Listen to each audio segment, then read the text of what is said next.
A escassez de oxigênio para pacientes de Covid vai muito além de Manaus. É um drama que põe em risco outras cidades da região norte. O Fantástico acompanhou de perto a crise no interior do Amazonas e do Pará.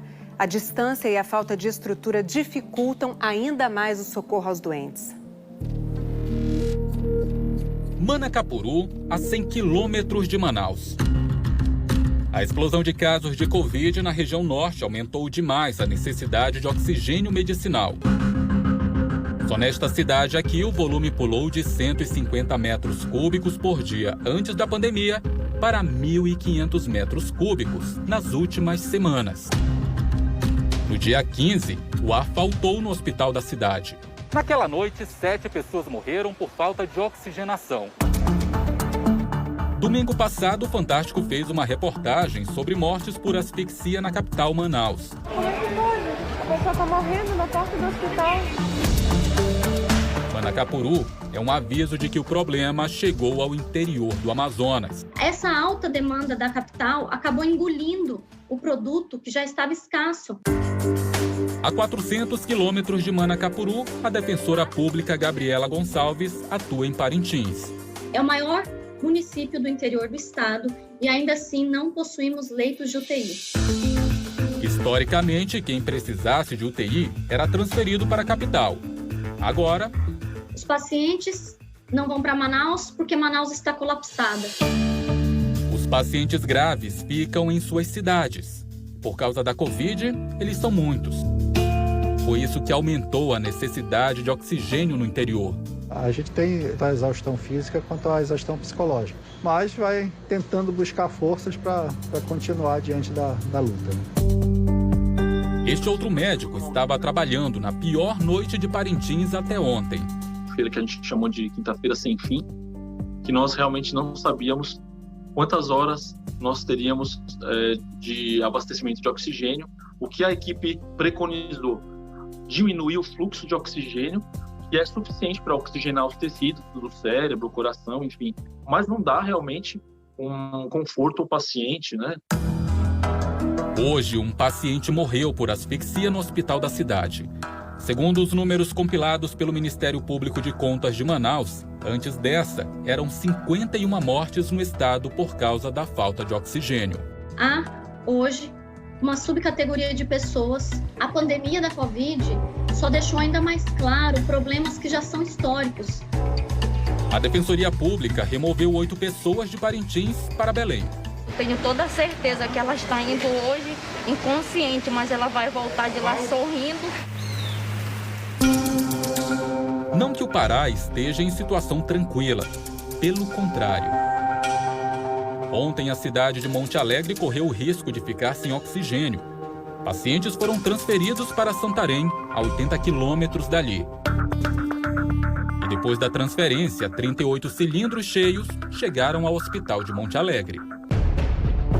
Alguns dias antes, o susto foi em Oriximiná. Quando chegou na terça e na quarta-feira passados, agora, a gente teve a iminência de faltar oxigênio no hospital. Não chegou a faltar, mas estivemos muito próximo disso. O médico Átila Magalhães trabalha na linha de frente desde o começo da pandemia. A gente está psicologicamente detonado. Essa região tem uma peculiaridade logística muito grande. Você tem trajetos, por exemplo, que demoram 24 horas de barco. E quando nós começamos a ver que estava tendo dificuldade dos gestores municipais em fazer essa logística, nós como Estado pensamos, nós precisamos intervir. E você tem cidades, por exemplo, que tem 7 mil habitantes, que é o caso da cidade de Faro, que a estrutura básica de saúde é muito precária. Na pequena Faro, 6 pessoas internadas com Covid morreram na semana passada. A prefeitura disse que uma dessas mortes foi por asfixia. No nosso município, Faro não tem unidade de terapia intensiva, a gente encaminhava nossos pacientes para Parintins. De volta a Parintins, no Amazonas. É um dos municípios que alugaram mini-usinas produtoras de oxigênio. Para que ele chegue a todos os leitos, médicos e enfermeiros improvisam condutores feitos com mangueiras de borracha. Hoje de manhã, a diretora do hospital fez este apelo.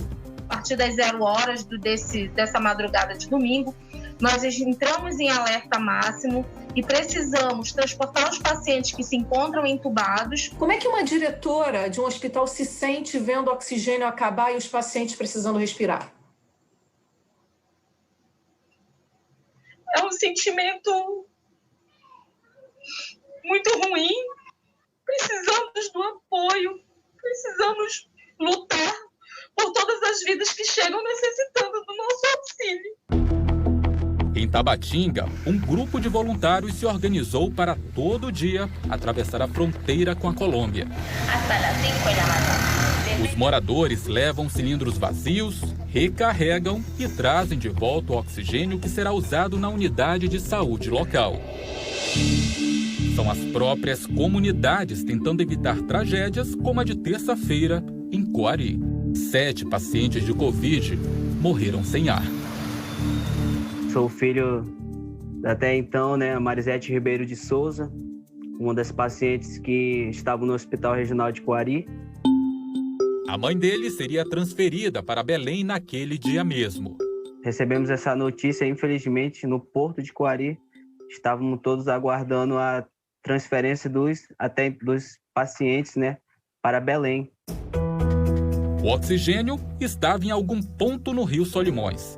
A lancha ficou de chegar às 6 da manhã, e houve um atraso nessa lancha.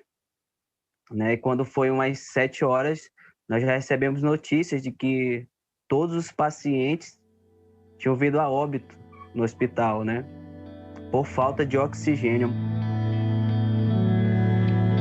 Ela faleceu aos 51 anos.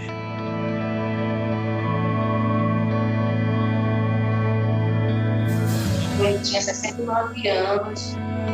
A Ruth perdeu o pai naquela manhã em Coari. Nós não tínhamos ciência que estava faltando oxigênio no município de Coari. A dor da injustiça, a dor da chance perdida, essa dor é irreparável.